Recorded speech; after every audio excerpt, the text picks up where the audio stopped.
Get ready.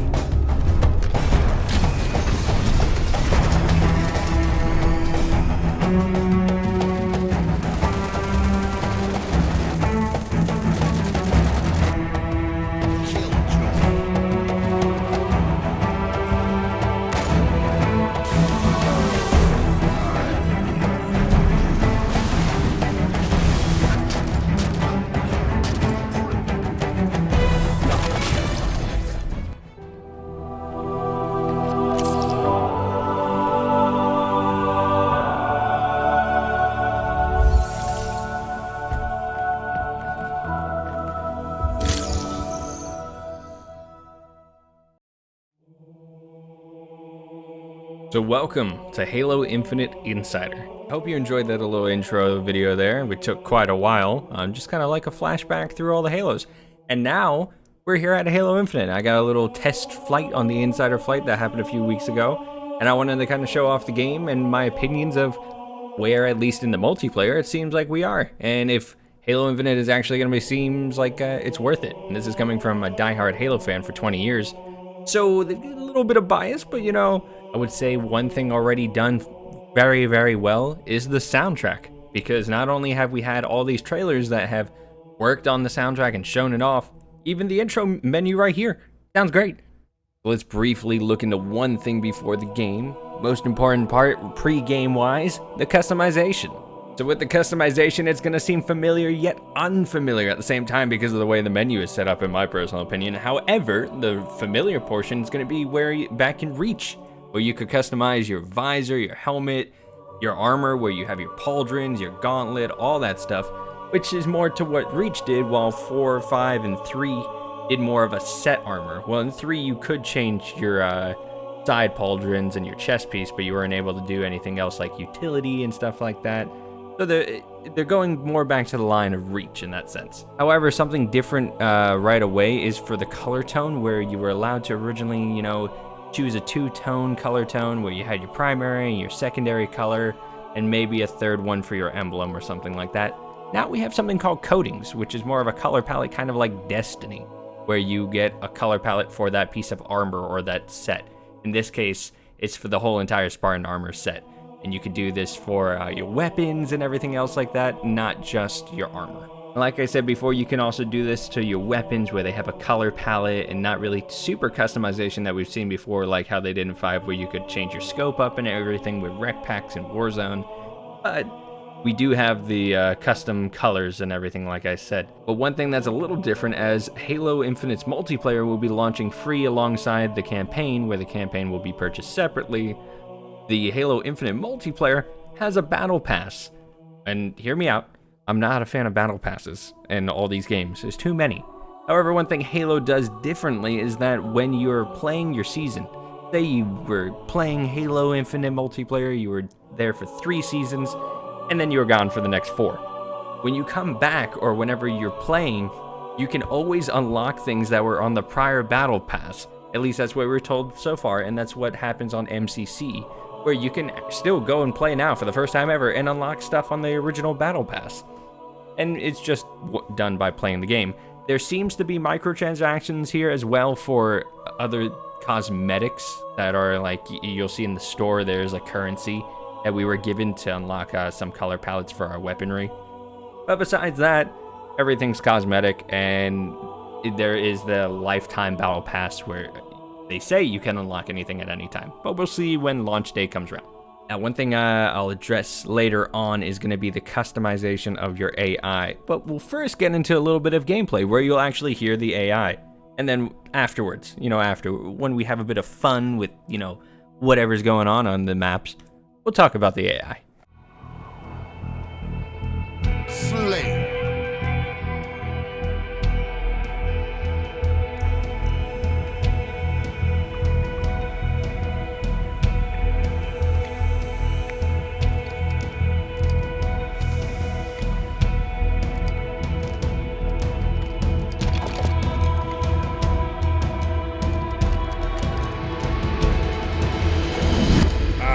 All right, let's get into it. So this is actually, what you're seeing right now is my third match from when I started playing the game, as I grabbed the Bulldog here. It's gonna be your first match. If I remember, this one didn't go so well at the start, but got better well later, as we'll see right away from our first encounter with 2 bots. Yep, that's how I remember it, all right? And also, this is the original first flight as of the time I'm actually finally editing this footage. The second flight was just released and I got access to that, so we'll be seeing more footage of Halo Infinite again, but it's not going to be against bots. However, I did want to kind of show this off, and also the very loud plasma pistol, which I'm so glad that the audio still has like a hint of the original plasma pistol. Well, you didn't hear that. A lot of the newer Halos that they started to go away from it, but if you listen to that charge, you can hear the original Halo 1 charge shot from it. Oh, the Needler. Always a consistent gun as well. Yes, we are, Sphere. Thank you. So, like I said before, the AIs are kind of entertaining, or each one's supposed to be different. And pop. Needler, always well. Now, we got a new edition of the plasma gun here, so you know, pretty good. Pretty good. 3-round burst, if I'm not mistaken.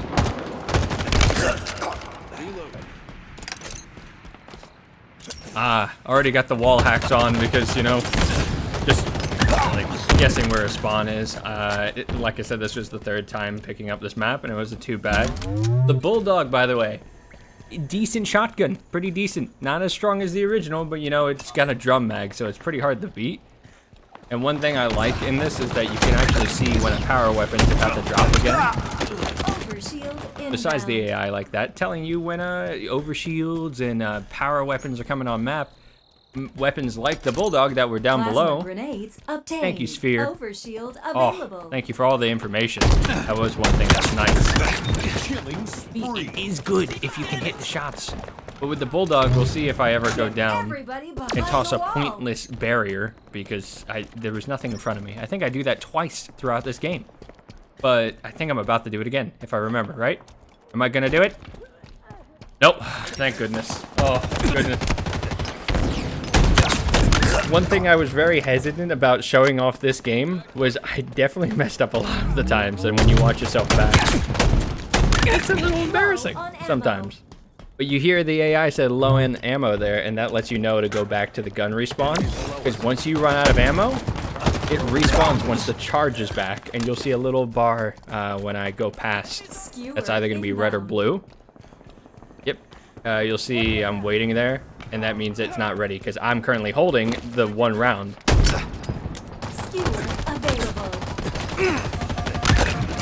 Good. Now it's a 2v1 by bots, but these bots were, you know, pretty good bots. They toss grenades on the ground. Like, they aim down towards the floor so that they bounce the nade, which lights the nade. Here you go. The Bulldog is all good and ready again. Let's see if I miss some shots.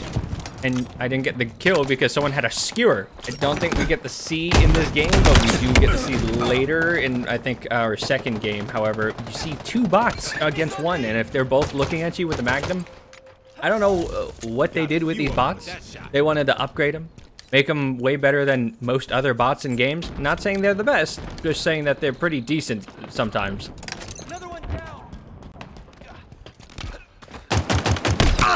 That one knew to rush me and melee me because that was the only way I was going to have a chance. And look, my health was down beyond the shield, so it knew. Calculated. Overshield available. Overshields though. Overcharging shields. So you do have to activate them, but it does give you the opportunity to activate it when you want instead of running over it and instantly starting to deplete. You can see at the top, it's just like old school depletes. Ah, the battle rifle. Now we get to deal with this strong gun, yet again, a classic staple, besides our assault rifle being the other staple. The assault rifle, by the way, is very powerful in this game. In like the Halo 4 manner that you could fight someone with it. While in Halo 3, if someone had a battle rifle and outgunned you, it was a loss. Easy. But now we have the battle rifle dealing damage left and right. It's great. Also, you can see I did put on a color tone.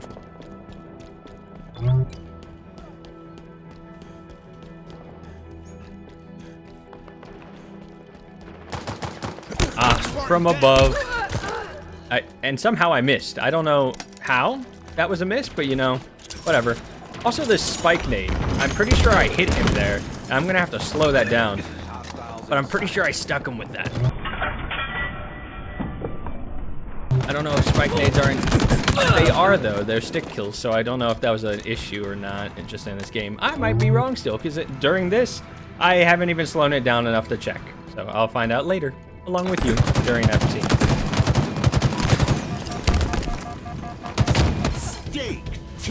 Victory, and you see me fall dead to the floor, 50 to 14.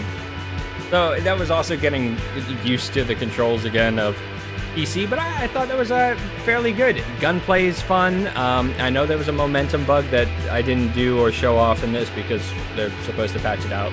But we get to see all the challenges we did. The gameplay was fun. The actual gunplay itself was satisfying with the audio and everything too. And that was a great time, honestly, even if it was against bots for this match. But on our future flights, we won't be fighting bots anymore, so, you know, that's always something to look forward to, because people play, of course, different than bots. Alright, now let's head back to the workshop where we have our body and AI models, and we're going to talk about the AI real quick. We got 4 of them, at least on this launch. We had Butler, Cirque, Fret, and Lumu, each having their own personality, and you know, you're able to customize them a little bit with the color that they pop up as for you that you'll see on maps. Starting at the first one, Butler is the kind of serious, not bland, but normal, serious kind of AI in the sense that you'll hear him, he'll call out a few things, say like Spiker here, all that stuff.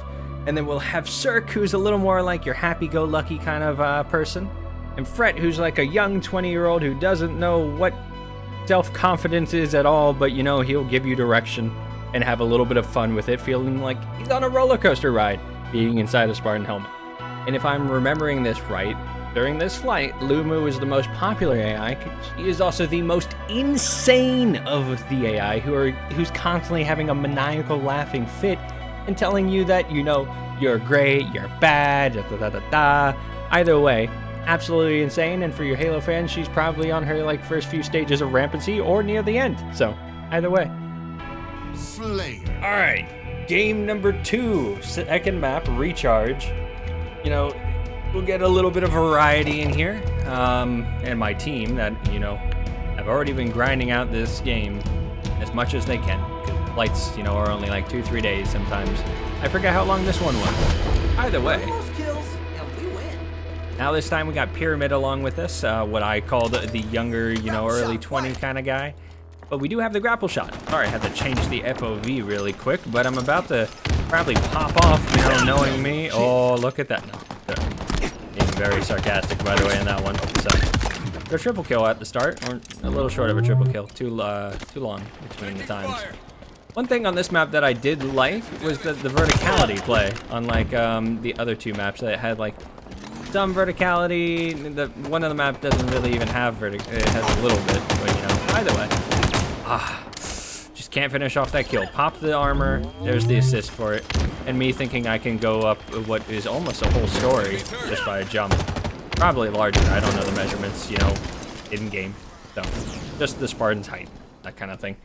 But, either way, oh, the gun got taken too right in front of me, so I grab a needler with 2 needles and throw a grenade into space. I think I was trying to bounce it off the wall towards the guy, but it did not work out in my favor at all. Also, may I draw your attention to the bottom right really quick with 5 grapple charges, because I was able to get a refresh on it and pick up, I think each one, I didn't check there, it's either 3 charges. I used 1 charge earlier. Our 3-round burst machine. Killing spree. That is one thing we'll see later on in the sandbox, besides is the bad grapple. Bad grapple why you picked me? Because I figure it's for the killing frenzy, but you know, either way. I'll talk about the sandbox actually in a minute with the weaponry. Oh, am I gonna die? That nade went past my face though. You know, I almost definitely died on that.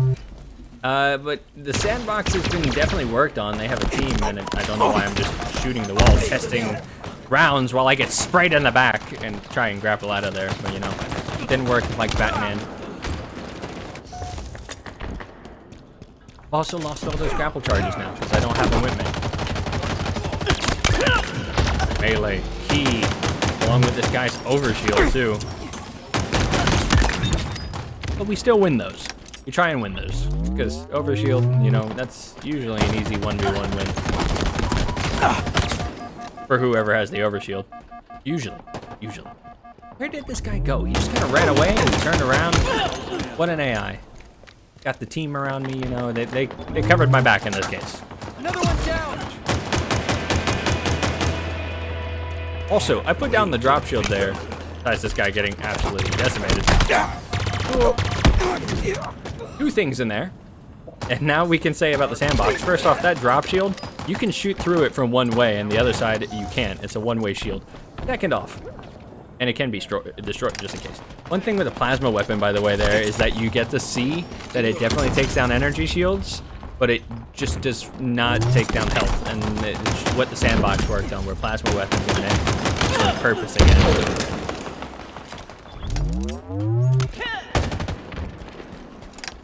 Just like old Halos, instead of having every weapon powerful, just like that punch. Who made that guy go flying?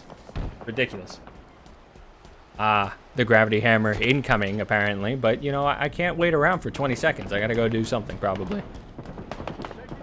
Oh, I missed the grapple. Thank you, Pyramid. And each AI has their own personality, so you find the ones that you like. And they're supposed to add more, you know, eventually. Hopefully, you know, yeah, I could get a slot in on one of those AI voices, but, you know, Gravity hammer obtained. that would be absolutely fun. But now we have the gravity hammer, which, if I remember, Nearing victory. besides the nearing victory, of course, is a little more sluggish than old gravity hammers, but it does give you time then, essentially. The job spot. Or meaty. I know, Pyramid, I know. Either way.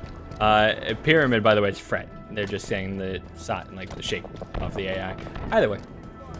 One thing you see with that gravity hammer swing versus old gravity hammers, it's not instant. You have to fling your arm like that. And for some reason, I still got decimated with it by that AI because it meleeed me, and I got shot and fragged at the same time, apparently.